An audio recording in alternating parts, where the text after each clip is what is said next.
aniga inaan madaxweyne noqday gabadha aan dhalay iyo wiilka aan dhalay iyo kan ila dhashay iyo kan abtiga u ahay kan adeerka u ahay xuquuqdii muwaadin kasta u lahay ayay leeyihiin ma gafayaan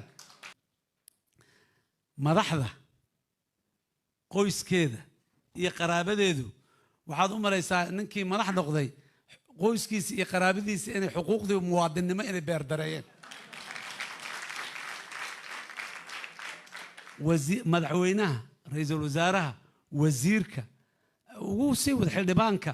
waxaa la leeyahay walaalkiisa xagga tegay in adeerkiisa xagga joogo nin baa xagga sheeganayo marmarka qaarkoodna waaba lagu colaadiyaa sida hadda goobdoon uu sheegayayo xuquuqdii aaba looga joojinayaaba in uu nin madaxa qaraabo la yahay wiilkan ama gabadhan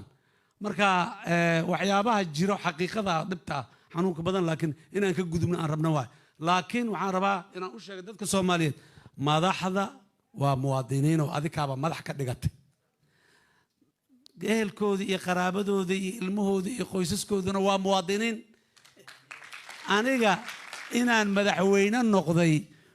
gabadha aan dhalay iyo wiilka aan dhalay iyo kan ila dhashay iyo kan abtiga u ahay kan adeerka u ahay xuquuqdii muwaadin kasta u lahay ayay leeyihiin ma gafayaan